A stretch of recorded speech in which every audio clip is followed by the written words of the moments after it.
시청자 여러분 안녕하십니까? 행복한 미래를 여는 방송 복지TV 뉴스입니다. 최근 보육의 공공성에 대한 관심이 높아지면서 국공립으로의 전환을 원하는 민간 가정 어린이집들을 위해 법적 제도 개선이 필요하다는 목소리가 나오고 있는데요. 이와 관련된 정책 토론회가 열렸습니다. 정유림 기자입니다. 보육에 있어 국공립 어린이집 확충은 보육 서비스의 공공성 확보 문제로까지 연결됩니다. 하지만 국공립 시설의 확충이 답보 상태에 머물렀던 건 지자체의 신축 비용과 운영비 부담 때문. 이러한 문제들을 개선하기 위해 정미경 새누리당 의원과 한국가정어린이집 연합회가 주최한 정책 토론회에서는 가정어린이집의 국공립 전환이 대안으로 거론됐습니다. 현재 서울시의 경우만 보더라도 국공립 어린이집 대기 아동 10만 명 가운데 영아의 대기 비율이 가장 높은 상황. 참석자들은 이를 해결하기 위해선 규모가 작은 가정어린이집을 활용하는 방안이 필요한데 이를 독려하기 위해 기부 체납과 매입 외에 무상임대 형식도 허용해야 한다고 지적했습니다. 아울러 가정어린이집을 국공립으로 전환할 경우 재정 부담이 관건인 만큼 국고 부담을 확대해야 한다는 의견 또한 줄을 이뤘으며 보육환경 개선을 위해 앞장서고 있는 보육인들 처우 개선이 시급하다는 호소가 이어지기도 했습니다. 이런 꿈을 가져봤습니다. 선생님, 국가에게 무상으로 내 집을 빌려드릴 테니 선생님들 급여를 좀 보존해 주십시오. 라고 하는 간절한 바람을 가져보면서 저는 이 꿈이 절대로 실현되지 않을 거라고 생각하지 않습니다. 이날 참석자들은 보육 정책이 올바른 방향으로 나아갈 수 있도록 다각적 방안을 강구해달라고 한 목소리로 당부했습니다. 복지TV 뉴스 정유림입니다. 장애 여성단체 등이 한국 사회에서의 재생산 권리를 새롭게 만들어 나가기 위한 연속 포럼을 시작했습니다. 장애 여성 재생산권 새로운 패러다임 만들기 기획단은 한국 사회에서 재생산 권리를 어떻게 여성주의적 의제로 구성할 것인가에 대한 논의를 활성화하기 위한 연속 포럼 1차 여성운동계 편을 개최했습니다. 재생산 권리는 임신과 출산뿐만 아니라 성관계, 피임, 양육 등 전반적인 과정을 말하는 것으로 이에 대해 여성이 자유롭고 책임감 있게 결정하고 통제하는 권리를 말합니다. 이날 포럼 참가자들은 재생산 권리를 증진하기 위해서는 장애에 대한 논의를 활발하게 해 성과 장애 사이의 연대성을 확대하고 사회적 논의를 공동으로 해나가야 한다는 의견을 제시했습니다. 여름철 서민층의 에너지 비용 부담을 덜어주기 위해 정부가 내놓은 전기요금 인하 정책이 서민층보다 에너지 소비량이 많은 상위층에 더 큰 혜택이 돌아간다는 지적이 나왔습니다. 국회 산업통상자원위원회 이채익 의원실이 한국전력공사의 주택용 전력 하계 할인 사용 요금표를 분석한 결과 정부의 전기요금 인하 정책을 통해 이달부터 9월까지 석 달간 발생하는 총 1,300억 원의 전기요금 할인액 중 27%에 해당하는 350억 원 이상이 상위 6% 미만인 월 401kW 이상 전력 소비 계층에 돌아가는 것으로 파악됐습니다. 이채익 의원실은 정부가 서민층을 위한 정책이라며 내놓은 전기요금 인하 정책이 실상은 전력 소비량이 많은 부유층을 위한 정책이나 다름없다고 말했습니다. 우리나라 창업기업은 늘어나고 있지만 3년 후 살아남는 기업은 10곳 중 4곳이라고 하는데요. 경기도가 소상공인들의 경제적 어려움을 덜어주기 위해 만든 초저금리 굿모닝론이 인기입니다. 김소영 기자입니다. 더운 날씨 불 앞에 하루 종일 서 있는 게 힘들 법도 하지만 굿모닝론 대출 1호점 정혜령 씨 얼굴은 환합니다. 정 씨는 분식점을 차리기 전 사업이 실패하면서 빚을 지게 됐습니다. 그동안 마음고생이 심했던 정 씨지만 1.84%의 초저금리로 자금을 지원하는 굿모닝론 대출 2천만 원을 받고 상황이 나아졌습니다. 제3은행권에서 이제 대출을 받아서 근데 아무리 장사를 열심히 하고 그렇게 해도 그걸 갚아나기가 힘들어요. 그 대출 금액, 이자에, 그리고 맨날 전화 오는 거 압박감에. 경기도는 고금리 대부업에 노출된 저소득층이나 사회적 약자를 대상으로 창업은 최대 3천만 원, 경영 개선은 2천만 원 이내에서 무담보 저금리의 소액 대출을 지원합니다. 하나은행이 3.34%로 저금리 금융상품을 판매하고 경기도가 이자의 1.5%를 지원해 실제 저소득층의 1.84%라는 저금리로 자금을 이용할 수 있습니다. 2.6%대의 안심대출금리나 10%대인 햇살론 금리보다 낮은 것입니다. 재활 의지와 열정이 있는 분들에 대해서 자금 지원이 굉장히 어려운 면이 있었는데 이번에 초저금리 자금을 지원함으로써 재활 의지 있는 분들이 다시 한번 재활할 수 있는 좋은 기회를 만들게 되었다고 생각합니다. 경기도가 올해부터 지원하기로 한 굿모닝론 62억 원 중 이미 200건이 성사됐습니다. 굿모닝론에 대한 상담은 경기광역 자활센터로 문의하면 됩니다. 복지TV 뉴스 김소연입니다. 서울의 마지막 남은 달동네. 이 백사마을은 연탄마을로도 유명한데요. 연말연시 따뜻한 연탄의 온기를 느낄 수 있는 이곳에 연탄 체험관이 한여름에 문을 열었습니다. 정유림 기자입니다. 서울 노원구 중계동의 백사마을. 연탄틀을 조심스럽게 들어올리자 제대로 모양을 갖춘 연탄이 찍혀 나옵니다.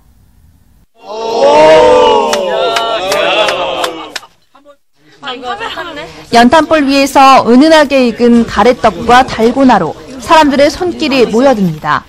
구수하고 달콤한 향기가 퍼집니다. 서울의 마지막 남은 달동네 백사마을에 연탄 체험관이 문을 열었습니다.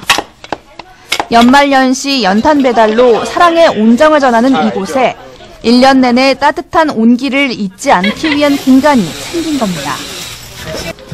봉사를 하거나 옛 풍경을 담기 위해 백사마을을 찾는 이들에게는 반가운 소식입니다.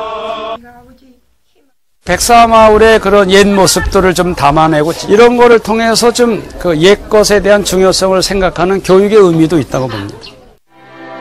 복지단체인 연탄은행은 다른 지역에도 연탄교회를 세워 온정을 넓혀갈 예정입니다. 복지TV 뉴스 정유림입니다.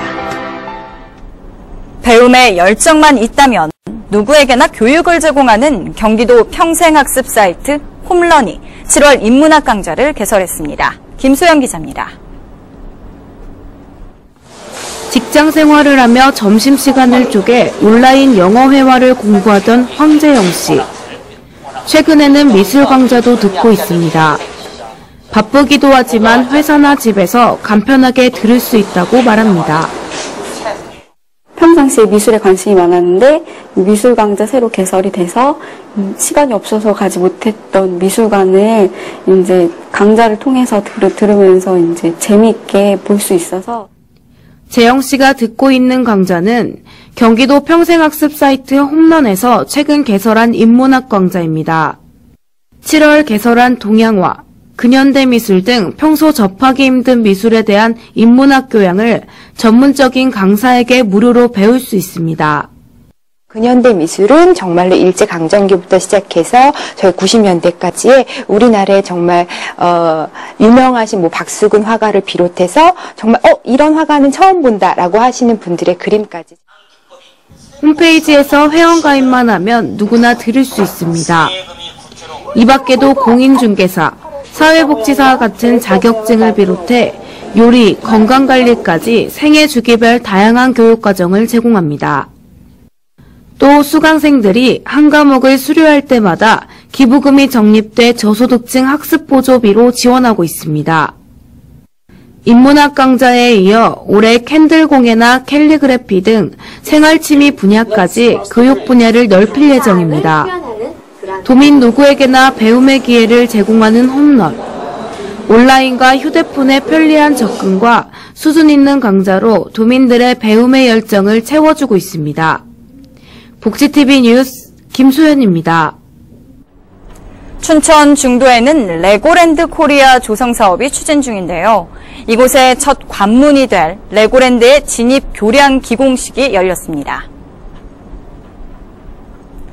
춘천시 근화동 일원에서 열린 기공식에는 최문순 강원도지사와 최동용 춘천시장, 레고랜드 본사가 위치한 덴마크의 토마스 리만 주한대사 등 500여 명이 참석했습니다. 한편 레고랜드 진입 교량 건설 공사에는 약 895억 원이 투자됐고 2017년 8월 준공될 예정이며 올 10월 2단계 발굴 조사가 끝나면 레고랜드 테마파크 공사가 시작됩니다.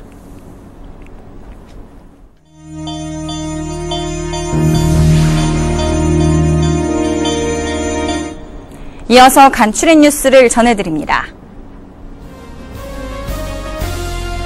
국민권익위원회가 다음 달 14일까지 장애인과 소비자의 권익 보호와 증진, 안전 분야 제도 개선 과제를 발굴하기 위한 공모전을 실시합니다. 공모 과제는 장애인, 소비자, 안전 분야에서 비정상 또는 비효율적인 관행, 제도, 법령 등의 개선이며 공모 방법은 권익위 홈페이지를 참고하시면 됩니다.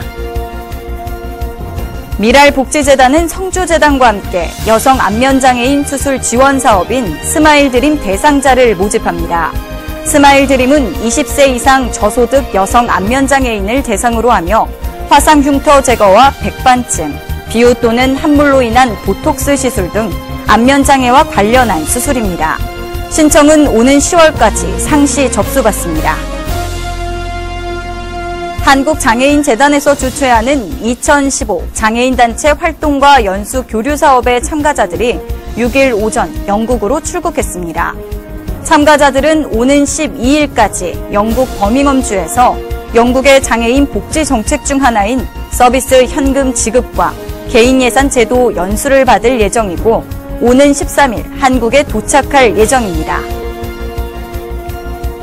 강원도와 네이버, 에버영 코리아가 운영하는 어르신 일자리 춘천센터 개소식이 열렸습니다. 춘천시는 이번 사업을 통해 도내 이전 기업들이 지역사회에서 기여할 수 있도록 다양한 사업을 지속적으로 발굴하고 기업들의 적극적인 동참을 유도할 계획입니다. 지난 2일 경주시청에서 오는 8월 열리는 실크로드 경주 2015의 의미와 추진 상황, 기대 효과 등을 발표하는 설명회가 열렸습니다. 올해는 실크로드, 그랜드 바자르 등 실크로드 문화를 한자리에서 볼 수 있는 문명의 만남, 찬란한 신라 예술과 문화를 조명하는 황금의 나라 신라, 참가국과 참가자들이 어울리고 소통하는 어울림 마당을 비롯해 경주 시가지와 연계한 다양한 행사가 펼쳐집니다.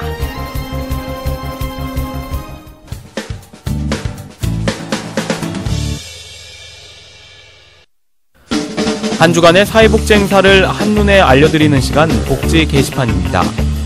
파라다이스 복지재단에서는 교육부, 국립특수교육원과 함께하는 2015 특수교육 콘텐츠 공모전을 실시합니다. 이번 공모전은 우수한 교육 콘텐츠를 발굴 전파해 특수교육의 질적 향상에 기여하고 특수교육 전문가들의 연구활동 활성화와 전문성을 더욱 높이는 데 목적이 있습니다. 자세한 사항은 파라다이스 복지재단으로 문의하시기 바랍니다.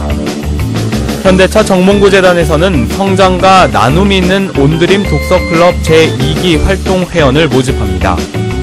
함께 여는 아름다운 세상, 함께 여세는 사회공헌과 관련된 다양한 정보와 콘텐츠를 제공하고 재단의 소통의 장을 마련하고 있습니다. 자세한 사항은 현대차 정몽구재단으로 문의하시기 바랍니다. 이야기가 있는 시간, 오늘의 영상 함께 보시죠.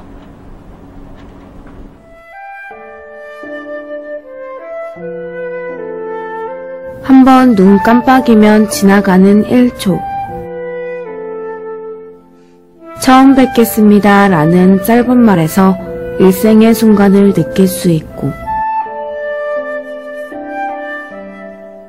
고마워요 라는 짧은 말에서 사람의 따뜻함을 알 때가 있고, 힘내세요 라는 짧은 말에서 용기가 되살아날 때가 있고,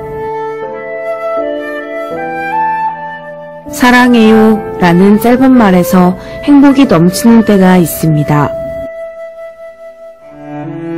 1초. 찰나의 순간이지만 짧지 않습니다. 1초의 찰나에 긍정의 한마디가 주는 위대함. 시청자 여러분도 자주 그리고 많이 느끼셨으면 좋겠습니다. 행복한 미래를 여는 방송 복지TV 뉴스를 마칩니다. 시청해주신 여러분 고맙습니다.